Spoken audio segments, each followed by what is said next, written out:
Oi, aqui é a Gabi do Mundo à Frente e hoje vamos para o terceiro e último episódio da série sobre ter filhos, bebês de 0 a 2 anos aqui na Suécia. Nesse último episódio a gente vai falar sobre creche, sobre como vestir o bebê apropriado, né, para o clima daqui da Suécia, sobre como é a questão da vida social, atividades. E se vocês ainda não viram os primeiros episódios, o primeiro episódio a gente falou sobre o sistema de saúde aqui na Suécia para bebês de 0 a 2 anos. O segundo episódio foi sobre a licença parental, como é que funciona e dicas minhas. E hoje a gente vai ter o terceiro e último episódio. Então espero que tenha sido bom até aqui e que esse último episódio também seja muito útil para vocês. Eu quero começar falando sobre clima e roupas, como vestir as crianças, os bebês de 0 a 2 anos, apropriados para o clima aqui da Suécia. Lembrando que não é frio o ano inteiro, a gente tem verão, tá? A gente tem calor aqui na Suécia também. Esse verão aqui foi uma porcaria, mas geralmente os verões têm alguns dias mais quentes, onde dá pra ir à praia, tomar banho de piscina, lá de fora, então não é frio o ano todo. Mas tem bastante frio por aqui. E lembrem-se que a Suécia é um país, assim, muito, né, ele se estende muito de norte a sul, ele não é muito grande, assim, na horizontal, digamos, pensei no mapa, né?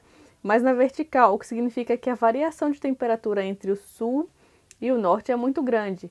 Então, quando você vai, eu vou mudar para a Suécia, para onde você vai para se mudar para a Suécia? Isso influencia demais como vai ser experienciado o outono e o inverno, e até a primavera, né?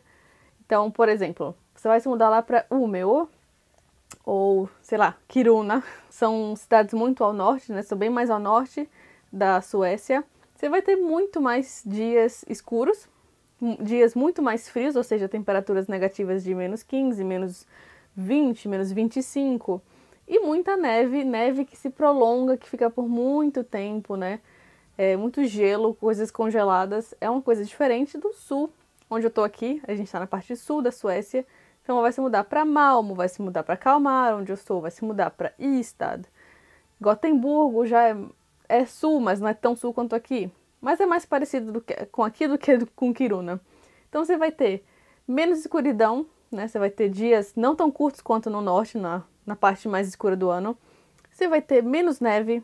A neve que cai aqui no sul, quando cai, ela não fica por muito tempo, porque as temperaturas aqui, elas ficam entre 0 e 5 graus, às vezes baixa para -5, em dias muito frios vai lá para -10, mas nunca fica temperatura negativa por muito tempo. Então isso varia bastante a forma como você vai vestir o seu bebê, né? Que você não pode vestir um bebê na temperatura de 0 graus, 2 graus, tal como seria vestir um bebê na temperatura de -10, -15, né? E também vai variar outra questão, que é, tá sol, tá nevando, tá ventando, tá chovendo, tá a chamada nevágua, que é uma neve, que é uma chuva com neve. Tudo isso vai variar muito, né? Então você tem, sinceramente, vestir criança e bebê aqui na Suécia para que eles não fiquem sobreaquecidos nem com frio é uma ciência. É um negócio assim muito complicado, é um desafio e você vai errar bastante até você acertar. Você pode algumas vezes sobreaquecer, a criança vai ficar com muito calor, você vai ver que ela vai estar suada aqui no pescoço, vai estar assim meio pegajosa, né? E em outros momentos você vai olhar para ela e ela vai estar mais quietinha, vai estar com o pescoço frio. É onde você tem que olhar mais, geralmente é no pescoço, tá? E não nas mãos. Mas claro, se ela tiver com a mão muito roxinha, o lábio muito roxinho, você vai ver que você errei a mão, ela tá com frio. É um negócio que vai precisar de tempo e muita prática até você conseguir solucionar o quebra-cabeça, onde você vai, né, pegar todas as variáveis de temperatura, de vento, de situação do tempo naquela hora, de como sua criança reage, se ela é uma criança calorenta ou friorenta, material de roupa, tudo isso você vai ter que, ó, tateando um pouco na escuridão até você ver, opa, eu acho que isso aqui funcionou, isso aqui não funcionou muito bem, então, né, materiais, como é que é, até você conseguir descobrir. Paciência, vai errar, mas uma hora certa. Primeiro, se você, assim como eu, saiu do calor do Nordeste brasileiro para vir aqui para o frio da Suécia, você tem que se acostumar a usar materiais de lã. Lã merino é um material muito usado aqui como a base de toda a construção das camadas de frio aqui, principalmente para crianças. Você tem que começar a pensar na lã merino. É um material que ele mantém o calor do corpo, ele mantém bem o calor, mesmo quando ele está úmido, ao mesmo tempo em que ele mantém a umidade da pele, né, o suor saindo para outras camadas, né, saindo da pele, E ele é um material que se limpa sozinho, ele é autolimpante. Então isso já ajuda para não ficar aquela nhaca com frequência, né? Porque é um material delicado, então você não quer lavar com muita frequência uma roupa de lã, né? Que você tem um risco de danificar a peça, né? Ela é uma peça muito delicada, ao mesmo tempo que ela é uma peça resistente, que aguenta bastante dias de brincadeiras, de suor, sem que ela fique com aquele fedor. Os materiais sintéticos, eles conseguem manter uma parte do calor não tão bem quanto a lã merino, mas eles ficam logo com aquela catinga, aquela nhaca de criança quando começa a brincar e começa a suar com o cheiro, vai deixar, né, no material sintético aquele cheirinho. Aí você vai ter que lavar com mais frequência, mas ao mesmo tempo é um material mais resistente. Então tem que saber balancear. Mas a lã merino é geralmente a base de tudo que você vai começar, né? Você vai precisar agora pensar em camadas. Vestir seu filho em camadas. Não é para chegar aqui e botar um casacão de, sei lá, plumas e penas e aquela coisa assim grandona e achar que isso vai resolver o problema.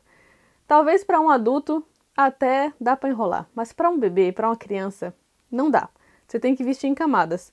Ainda mais quando é uma criança que está ativa, que está brincando, se divertindo para lá e para cá, que está suando. Porque em alguns momentos você vai ter que começar a tirar uma camada ou outra, né? Porque de repente estava nevando, mas parou de nevar. Tava ventando, parou de ventar, começou a esquentar um pouco e seu filho tá brincando. Se tiver só uma camada muito grossa, você vai fazer como? Ela vai morrer de calor. Ela vai estar suando, a temperatura vai aumentar um pouco, ela vai ficar com calor. Então você tem que tirar uma camada, de repente uma camada do meio, né? Tirar alguns acessórios para que ela consiga, né, respirar, para que a pele respire. Então vamos pensar aqui como que a gente constrói essas camadas. Enquanto eu estiver explicando aqui a questão das camadas, eu vou deixar imagens aqui de fotos e vídeos de como eu vesti o Dante entre o outono de 2022 e o inverno de 2023, no caso, até mais ou menos fevereiro, março, começo da primavera aqui, né? Geralmente são 3 camadas que eles usam aqui, tá? Para crianças. Uma fina, que é para manter o corpo seco e levemente aquecido, que eles chamam de log 1, ou a camada 1, primeira camada. Understell ou Bossläger, que é normalmente, preferencialmente, lã merino para crianças. Como eu mencionei a diferença, né, de lã merino, que é um tipo de lã que é mais macia, que não pinica, para a sintética. A segunda camada é uma camada de fleece, normalmente, que é um tipo de material sintético, ou um tecido felpudo de lã, que eles chamam de ull frotté. E tudo que é de lã é mais caro, tá, pessoal? É um negócio, é um investimento.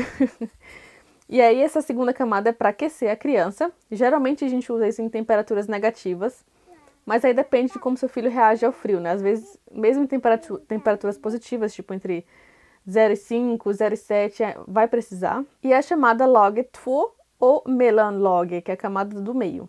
Já a terceira camada é a camada que aquece, mas principalmente protege do vento, da chuva, da neve, né, de todas as intempéries, né, para não entrar água da parte exterior para a parte interior. Tem que ser um material impermeável, à prova de vento e água, de preferência que seja respirável para não sobreaquecer as crianças nas brincadeiras. E claro que permita movimento, né, porque a criança vai estar se mexendo para lá e para cá. Se for um negócio muito duro que mantém a criança presa, ela não vai conseguir se divertir direito. Então vamos pensar nisso também. Nessa terceira camada tem aí uma exceção, que é o material mais de lona, que eles chamam, né, que é lá mais ou menos no começo do outono ou fim da primavera, em que essa lona é um material assim, choveu, tá uma lamaceira, a criança vai lá brincar na água, né?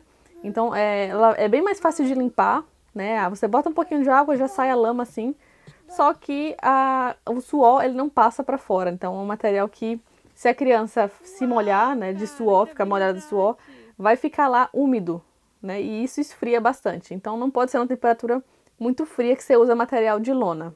Essa aí, terceira camada se chama de log 3, a terceira camada, né? Ou ytterläge. A terceira camada podem ser conjunto de calça e blusa. Muitas vezes eles têm um conjuntinho que eles prendem aqui em cima, como se fosse um macacãozinho, né? A parte de baixo fica um macacãozinho, aí você bota um casaquinho.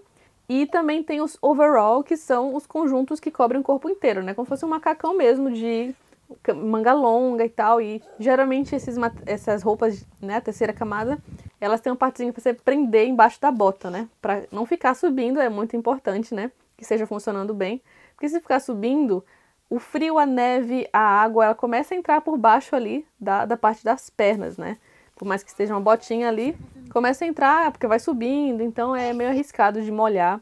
E na hora que molha, a brincadeira pode ter que parar, não é? E nenhuma das camadas podem ser muito apertadas, tá? Tem que ter um espaçozinho entre a camada 1 e a 2, a 2 e a 3, porque são esses bolsões de ar que mantêm o calor preso ali perto do corpo da criança.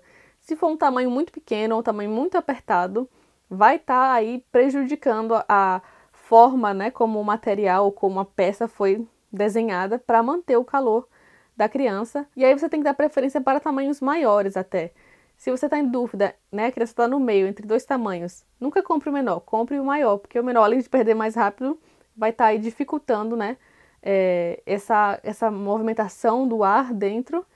E também algumas partes, né, como joelho, cotovelo e os próprios punhos e pés, eles podem estar sendo prejudicados. E aí, no caso de um tamanho maior, você pode simplesmente ajustar, né, a partezinha que prende lá embaixo da bota. Geralmente tem uns botões e uns furinhos, então você pode deixar ele mais apertadinho para que o tamanho não fique tão folgado, né, para que essa calça ela não fique se levantando, saindo da bota assim por trás e subindo a perna da criança. Aí tem os complementos. Para as mãos, você pode ter luvas de dedinho ou luvas daquela que é só dedinhos separados, ou então é só uma assim, né, que os dedinhos ficam juntos e só o dedão que fica solto.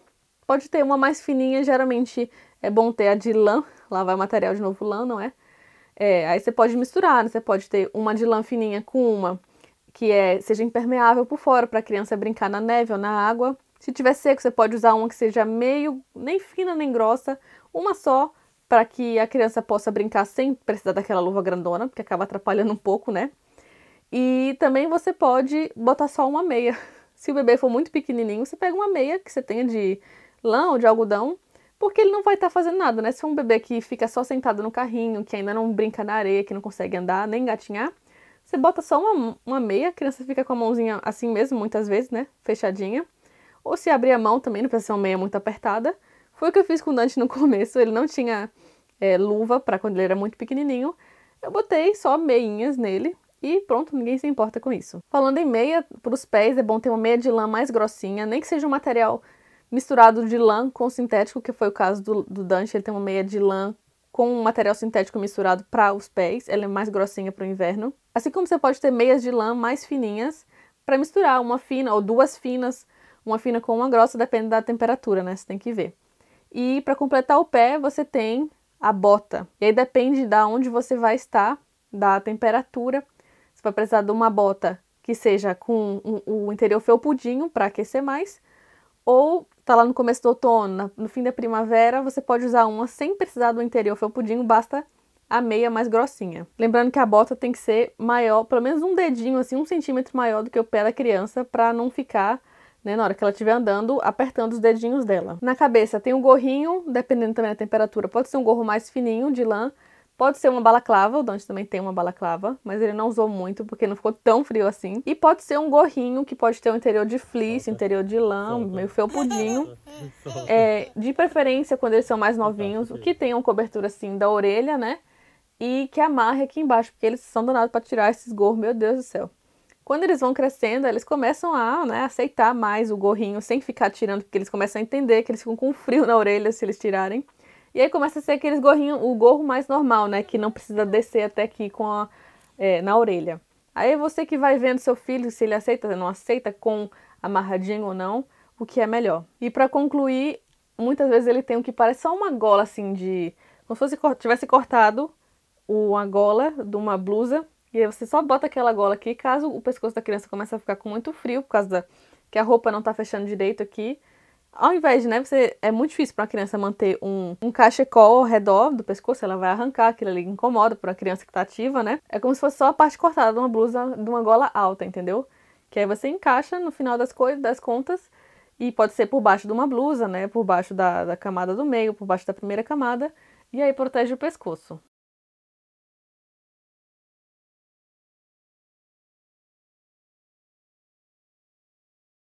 Isso aqui são dicas muito gerais, e bebês menores que não se movimentam, que ficam parados no carrinho, não vão precisar de bota, né? Eles também não vão para pisar no chão. Eles podem ter só meias quentinhas ou um sapatinho, um tour-flor, que é uma coisa assim mais fofinha, mas que proteja do frio. Muitas vezes, se elas estão dentro do carrinho, elas estão dentro do okpose, que é um saco aquecido, né? Para você colocar a criança dentro e colocar o saco dentro do carrinho. Então ela fica aquecidinha, às vezes pode até pular uma camada ou outra, porque ela vai estar lá paradinha dentro do saco, ela não vai sair.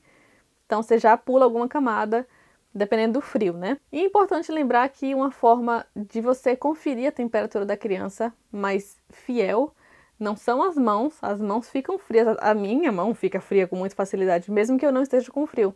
Então você não vai lá medir a temperatura da criança, né, se ela tá com frio ou não, pela mão ou pelo pé, que é uma coisa que muita gente faz no Brasil. Bota uma meia nessa criança que ela tá com frio, olha o pé dela gelado. Não faz sentido isso.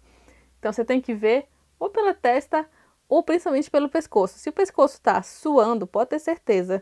Se a mão estiver gelada, não interessa, ela está com calor. Então, você vai ter que tirar alguma camada, vai ter que dar uma ventilada, né? E se ela tiver com frio no pescoço e o lábio roxo, os dedos roxinhos, aí sim, as mãos começam a fazer mais sentido, né? Aí sim, você vê lá que ela tá com frio. Aí você vai ter que botar mais camada, vai ter que tirar ela do frio. E lembrando, né, que bebês menores, ele tem menos poder de regular a própria temperatura. Isso leva um tempo. Então não é bom ficar com bebezinhos pequenos por muito tempo, num tempo de muito vento, muito frio, neve. Eles não conseguem regular muito bem a temperatura. Então fica só o tempo mínimo necessário, dá uma voltinha ali por perto de casa. Porque é muito bom, né, também deixar a criança respirar o ar puro, mas não bota um bebezinho muito pequeno nessas condições, tá? Por muito tempo. Falando em bebê pequenininho, uma outra dica é você ter overalls em que você pode fechar a mãozinha do overall, né? Você pode tanto abrir quanto fechar, ele meio que tem uma luva integrada, a luva, né, e o pé. Então fica todo fechadinho o overall, e assim você já não precisa botar uma luva muito grossa na criança. Vou deixar aqui na tela uma imagem do site da Polar Operet, que é uma marca muito popular aqui, meio cara sim, mas é uma marca muito boa, de qualidade muito boa, onde eles estão dando dicas de como vestir um bebê, né, uma criança menor que não vai para o chão, que não vai botar o pé na lama, na neve, né. Isso aí vocês estão vendo, tem a primeira camada, Lager 1, e aí você já tem que se acostumar aqui com os termos, tudo você tem que começar a se acostumar com esses termos, porque aí você vai comprar sabendo o que é, né. A tradução nem sempre vai ser muito boa. Então aqui está uma dica da Polar Operet, da primeira camada, segunda camada, terceira camada, mas tudo é produtos dele, né? Obviamente, produtos muito mais caros. Falando em preços, quero aqui deixar uma dica muito especial para vocês, que é o meu lifestyle, a minha vibe, que é comprar coisas usadas ou coisas que estão já no fim da temporada do inverno, eles começam a vender as coisas bem mais barato, com bons descontos. E aí você consegue comprar coisas de marcas boas, como Polar Operet, com preços muito mais baixos. Sejam usados ou sejam novos, mas no fim da temporada da estação. Sites como Tradera, Facebook Marketplace, Blocket, você começa a achar muita gente se desfazendo de roupas, tanto no começo da estação, quando eles veem que já não está dando mais para as crianças, que para os filhos, né, aquele tamanho, então eles começam a vender, quanto no meio, mas muitas vezes no fim, quando eles sabem que já não vão mais usar, querem se desfazer. Fiquem de olho nessas coisas para vocês gastarem menos dinheiro comprando coisas com boa qualidade.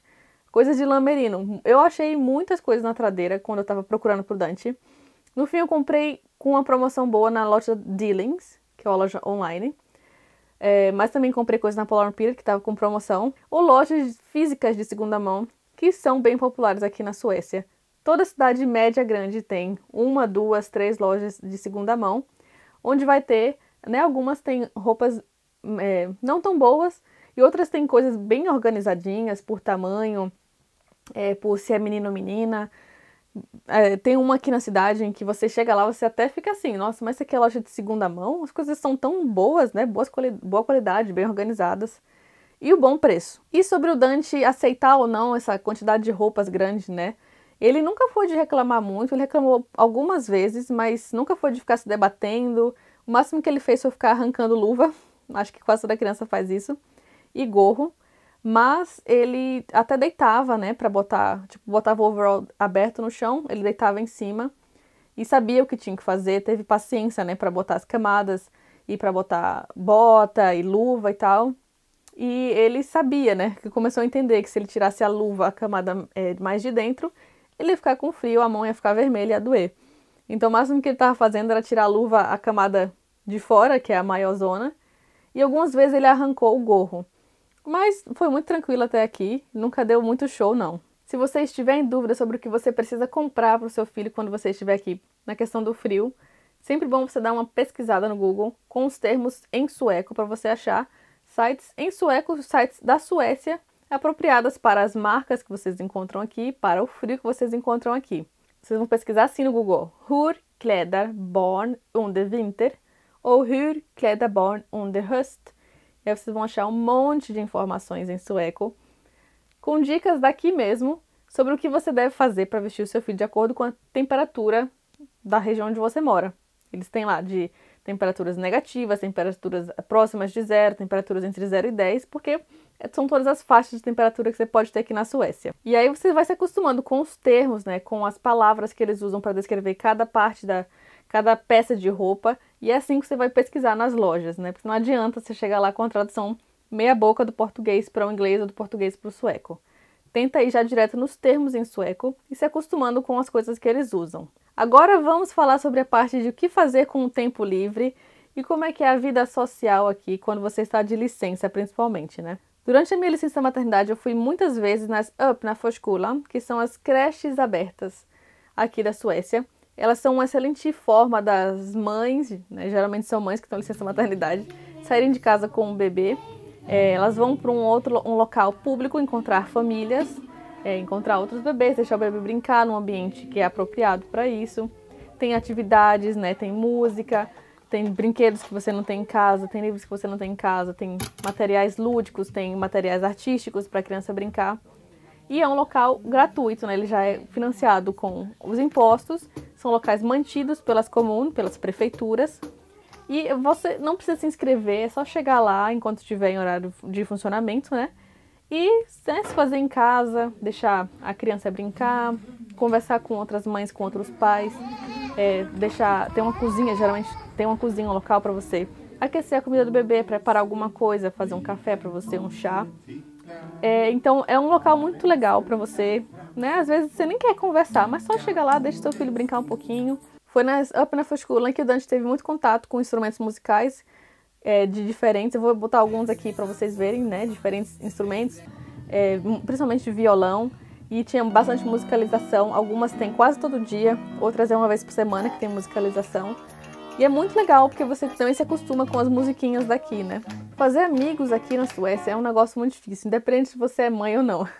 Talvez quando você é mãe é mais difícil ainda, porque você tem todo aquele mundinho focado no bebê, né? Sua rotina é adaptada para a rotina do bebê. Então, quando você está de licença maternidade, você está vivendo praticamente em função, né, da rotina do bebê. Então, é mais difícil. Nessas öppna förskolan eu não consegui fazer amizades duradouras. Eu conheci várias pessoas que se eu ver na rua eu vou reconhecer e talvez seja reconhecida de volta, como já aconteceu algumas vezes. Mas nunca foi um negócio muito profundo. O que eu consegui fazer de amizade até hoje foi uma amiga aqui da igreja, onde ela tem um filho, onde ele é só 1 mês e meio mais velho do que o Dante. E aí eles se dão bem, né? Agora eles estão começando a interagir mais e mais. O Dante já sabe quem é o Sam sabe quem é o Dante. E a gente já foi, eu, Rafael e o Dante, né, como família, para casa deles, jantar e lanchar algumas vezes. Sempre foi muito legal, né? E uma outra pessoa com quem eu fiz amizade aqui foi a esposa de um colega de trabalho do meu marido. A gente estava numa festa lá da empresa, eu com o Rafael e o Dante, e aí chegou ela com as 2 filhas dela, que são pequenas, uma de 1 ano e um pouco e outra de quase 3 anos. E aí a gente começou a conversar e viu que tinha coisas em comum e marcou, né? Tipo, ela estava em casa, o marido trabalhando, e ela em casa com as meninas, e eu também estava de licença. Falei, vamos marcar de se ver. E aí a gente passou a se ver diversas vezes, sabe? Já foi na praia, já foi no parque, eu fui no apartamento dela, ela veio aqui. E aí se tornou uma amizade. Mas assim, são as únicas 2 pessoas, amigas mães, né? Que me vem à cabeça agora que eu consegui manter um certo contato. Pode ser culpa minha, né? Porque eu não vou atrás. Mas também a rotina com o bebê, quem tem sabe como é que é, né? Ainda mais depois que eu voltei a trabalhar. É difícil de você manter aquela presença na vida de outras pessoas, quando é difícil para você manter a presença até com... Claro, não tenho familiares aqui por perto, mas se tivesse, seria difícil também. Porém, eu tenho conhecidos, pessoas que eu conheço da igreja, que numa dificuldade, né, ou da igreja, ou do trabalho, ou até da Open for School, uma que eu fui com bastante frequência, fiz amizade, que no momento de dificuldade eu posso ligar e pedir ajuda. Como, por exemplo, aconteceu quando eu e meu marido estivemos, o Rafael, nós estivemos doentes, internados ao mesmo tempo no hospital, com o mesmo problema, pneumonia, e eu precisava de alguém para cuidar do Dante enquanto nós estivéssemos internados. Liguei para algumas pessoas, colegas de trabalho, gente da igreja e tal, e consegui ajuda de uma amiga da igreja, né, que ficou uma noite com o Dante, e depois a educadora, a cuidadora, né, de uma Open for School, que ela é portuguesa, e a gente já tinha conversado bastante, ela me segue no Instagram, e graças a Deus ela se ofereceu para cuidar do Dante. Ela tem 2 filhas já mais velhas, uma já adolescente, a outra já pré-adolescente, e ela se ofereceu, e o Dante ficou um fim de semana com a família dela, e foi ótimo. O Dante ficou super em casa, ainda mais porque ela fala português, né? Não é um português do Brasil, mas é português também. E, assim, que bom que eu pude contar com ela. Foi meio inesperado. Ela se ofereceu alguns dias antes, tipo, se a coisa ficar ruim, pode me ligar. Aí eu falei, qual o seu número? Ofereceu ajuda, eu pedi. Eu aceitei. E aí foi uma das pessoas para quem eu liguei. E que bom que deu certo essas 2 pessoas que, né, no momento de dificuldade, ajudou bastante. É bom você ter essa lista de pessoas. Vai pensando, né? Se você não tem certeza se a pessoa aceitaria ou não, pergunta, né? Um colega de trabalho com quem você tem mais contato, uma pessoa da igreja. Então é bom você ter uma rede, né, de pessoas que você conhece, outros brasileiros da região onde você mora, para que no momento de dificuldade você possa lá dar uma ligada, manda uma mensagem, pede uma ajuda. Às vezes você está em casa precisando de como já aconteceu, ela precisava muito desaparecer um pouco, tomar um banho. Tava numa fase, uma semana um pouco mais complicada. Chamei uma amiga brasileira, ela agora se mudou, tá em outra cidade, na época ela estava aqui perto. Ela veio, ficou com o Dante um pouquinho, a gente deu uma passeada, tomei o meu banho, foi ótimo. E para completar, outra atividade que também é muito comum de eu fazer por aqui, além de passear de carrinho com o Dante pelas redondezas, é ir para um parquinho. E tem vários parquinhos aqui na cidade. Tem alguns próximos de casa, um bem legal que foi recém-construído, e outros mais simples. Dificilmente você vai encontrar alguma coisa quebrada aqui. No Brasil é super comum você vai chegar num parquinho, numa pracinha, e tá o negócio quebrado, enferrujado, a madeira já tá quebrada aí, comida de cupim, sabe? Tá bem assim velho e você nem tem coragem de botar seu filho ali. Aqui você muito dificilmente vai encontrar algo desse tipo. Os parquinhos, eles são bem cuidados e o máximo que você vai acontecer assim é tá pichado, sabe? Mesmo assim, não é nada tão frequente em todo lugar. Então, de vez em quando, além de ir nos parquinhos próximos de casa, eu pego o carro e vou para alguns mais distantes, diferentes, que eu sei que o Dante vai se divertir. Outro assunto que eu quero abordar com vocês é sobre creche aqui na Suécia. A criança tem o direito de ir para a creche a partir de 1 ano de idade. Antes disso, não é garantido, só se a criança tiver algum tipo de necessidade ou a família que, né, as autoridades discutam, né, e já falam, ok, ela tem o direito de ir para a creche. Se não, você provavelmente vai ter que ficar 1 ano em casa com seu filho. Que pena, não é mesmo? Tô brincando, né? Claro. Vai ter que ficar 1 ano com seu filho até ele poder ir para a creche com 1 ano. Todas as creches aqui, sejam elas públicas ou privadas, são pagas, mas não é um valor exorbitante, como no Brasil, muitas vezes é o valor de uma escola, um negócio caríssimo. O valor a pagar depende da renda familiar aqui. O valor vai variar de localidade para localidade e até de ano para ano. Mas não varia de acordo com as horas que a criança fica. Então, se a criança vai ficar 2 horas ou 30 horas, 40 horas na creche, vai pagar o mesmo valor. Para vocês terem a noção de valores, eu vou colocar aqui o print do valor para 2023 aqui de Kalmar Kommun, que é onde nós moramos. Os valores pagos por uma família, onde a renda familiar está no teto, né? É tipo, tanto faz se você ganhar mais que isso, você não vai pagar mais do que está aqui na tela. E olha, não é difícil chegar no teto quando os 2 pais trabalham, tá? É bem fácil, na verdade. E vocês estão vendo na imagem que para o primeiro filho o valor fica 1.645 por mês. Para o segundo filho, 1.097 coroas. E para o terceiro filho, 548 coroas por mês.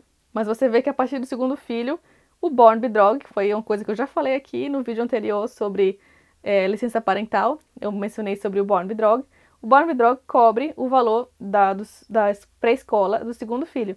mas não do primeiro filho, né? É um valorzinho que, dependendo de como é que você controla suas contas, é um valor considerável. É possível que a partir do quarto filho você já não precise pagar mais nada. Eu não tenho certeza dessa informação, eu vou colocar aqui na tela se confirma ou não.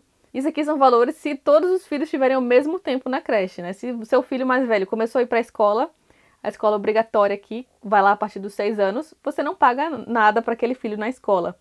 E aí o seu filho do meio começou, né, a pagar o valor cheio de 1.645. Então tem que pensar nisso também. A quantidade de horas que a criança pode ficar na pré-escola depende da carga horária de estudo ou de trabalho dos pais. Eu normalmente trabalho 50%, então o meu filho pode ficar no máximo 50% do tempo, né, 20 horas semanais. Algumas, agora são bem flexíveis, tá? Algumas semanas eles permitem, né, eles concordam, tudo bem ficar, sei lá, 70%. E realmente o meu trabalho na universidade, ele é assim. Tem semanas que eu tenho pouca coisa pra fazer, tem semanas que é pauleira, que são muitas horas numa semana só, apertada. Então, eles entendem, eles compreendem, não tem problema algum. Quando um dos pais está de licença parental, é um negócio que vai acontecer muito em breve, né, quando a Leonora nascer, as crianças só podem ficar, no máximo, 15 horas semanais. Então, 3 horas por dia, ou você pode deixar terça, quarta e quinta, 6 horas cada dia, né? E aí é uma questão de você organizar como você vai querer dividir essas horas. Essas 15 horas são pagas até a criança completar 3 anos. A partir dos 3 anos, a criança pode ficar até 15 horas sem precisar pagar. Essas 15 horas gratuitas é chamada Allmän Förskola, que é como se fosse uma pré-escola pública. Mas, por exemplo, se você fica em casa e você está procurando trabalho, ou a criança está com 3 anos e você quer se dedicar a alguma outra coisa, né, algum hobby ou a desenvolver algum tipo um trabalho com fotografia, com arte, você tem o direito, a criança a partir dos 3 anos tem direito a ficar gratuitamente em uma pré-escola por 15 horas, então já ajuda. Como eu mencionei, todas as pré-escolas, entre 1 ano e até a criança ir para a escola quando ela completa 6 anos, né, no outono do ano em que ela completa 6 anos, todas as crianças têm que pagar para ir para a pré-escola, tá? Exceto aquelas 15 horas semanais. Mas se passa de 15 horas semanais, todo mundo tem que pagar a pré-escola. E isso não é se é privado ou particular. Todas têm que pagar, mas todas também são financiadas com o dinheiro de impostos. O que vai diferenciar as pré-escolas públicas das privadas é a metodologia de ensino e algumas atividades que elas possam fazer. Por exemplo, a creche onde meu filho participa, ela é uma creche cristã. Ela é dentro de uma igreja e elas têm algumas atividades, como por exemplo, atividades baseadas na Bíblia, cantoria de músicas cristãs, nem sempre, nem todas, né? Mas tem algumas, oração antes de começar a comer, algumas, tipo, uma vez por semana eles vão tem um teatrinho de uma história bíblica, né? Então eles têm esse viés. Tem algumas escolas que seguem, por exemplo, a metodologia Montessori. Então tem essas diferençazinhas, mas todas elas têm que seguir as diretrizes base, né, de pré-escola. O que vai diferenciar são essas pequenas coisas. Importante saber que aqui na Suécia, todas as creches privilegiam o tempo da criança fora de ambientes fechados. Independente se tá uma nevasca, se tá caindo neve, se tá com neve lá fora, se tá chovendo. Então se prepare que seu filho vai usar bastante roupa todo dia. Ele vai ter que voltar, né? Vai voltar da escola. São roupas normais, não são fardas, tá? Então vai ter que trocar aquela roupa que você mandou porque vai estar suja, né? Vai estar molhada, vai estar suja de comida. A parte de fora, né? A camada de fora vai estar molhada de lama ou de neve. Então, eles se sujam bastante e isso é bom que eles se acostumem, que eles estejam fora, né? Não fiquem só dentro de casa. E o último ponto é ter o filho sem a tal rede de apoio. Uma expressão que eu não conhecia até, sei lá, 3, 4, 5 anos atrás, mas que começou a aparecer nesses Instagrams de mães e tal. De repente, todo mundo quer ter a sua rede de apoio, todo mundo tem que ter a sua rede de apoio, rede de apoio, rede de apoio, rede de apoio. E eu moro aqui sozinha com meu esposo, né? Não tenho família por perto, não tenho amigos tão próximos assim. Então, eu pensei, né, quando eu fiquei grávida, vou ficar grávida e não vou ter rede de apoio nenhuma. Mas, quer saber? Eu não me importo. Eu vou dar um jeito. Bilhões de mulheres passaram por essa terra aqui, né, e ainda estão nessa terra, e não tem rede de apoio por perto, estão morando longe da família, ou porque, né, as pessoas, o pai e mãe faleceu e não tem amigos tão próximos. Eu vou dar um jeito. Assim como outras mulheres conseguiram e deram um jeito, eu vou dar um jeito. Então, eu assumi nessa responsabilidade, sabia que quando estivesse fora do Brasil, que foi uma escolha que a gente fez, na hora de ter filho, ia ter os seus desafios, né?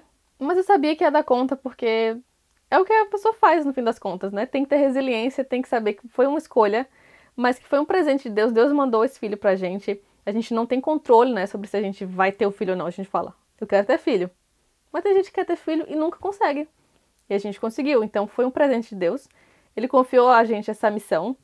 E eu tomei essa missão, né? Falei, ok, muito obrigada a Deus por esse presente que é ter um filho. Uma coisa que ajudou também é ter essa licença parental estendida, né? Bastante tempo, sem aquela pressão de ter que voltar a trabalhar com um bebezinho de 4, 5 meses, tadinho, né? Então você tem bastante tempo para se acostumar com a vida de mãe, a criança se adaptar a você, você se adaptar à criança, aproveitar bastante, né?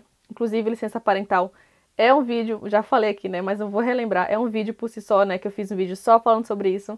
Como é que é a licença parental aqui na Suécia. Deu pro meu marido tirar férias no primeiro mês, onde aquele impacto, aquele choque inicial do bebê recém-nascido, inclusive ele vai fazer isso de novo.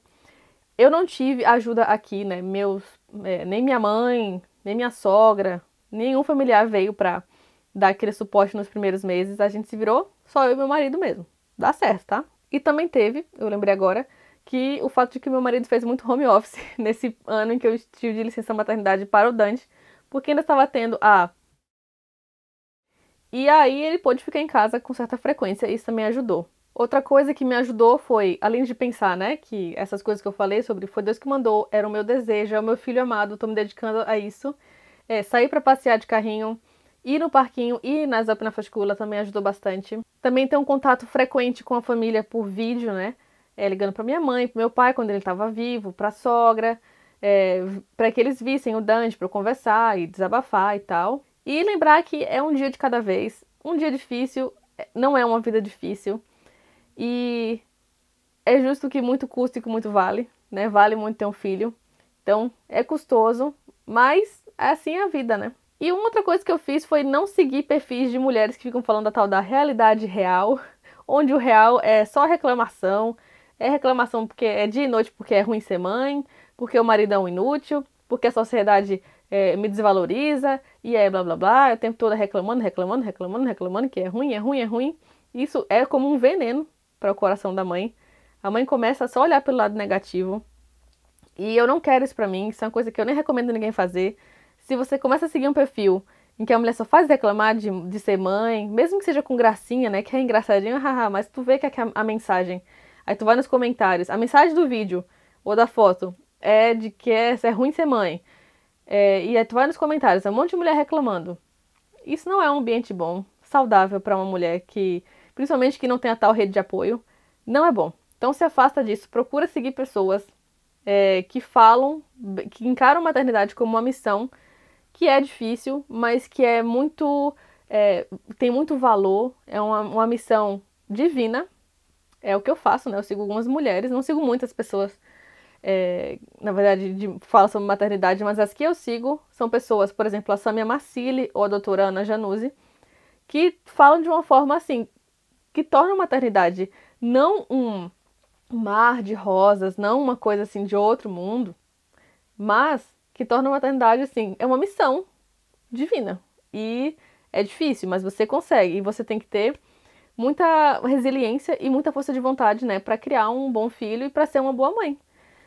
É isso, é a vida acontecendo. A maternidade é a vida acontecendo. Não é esse mar de fogo e nem o mar de rosas. O que eu posso dizer, então, até aqui, Dante já tá com 2 anos e alguns dias, é que sobreviver, você consegue. Você consegue.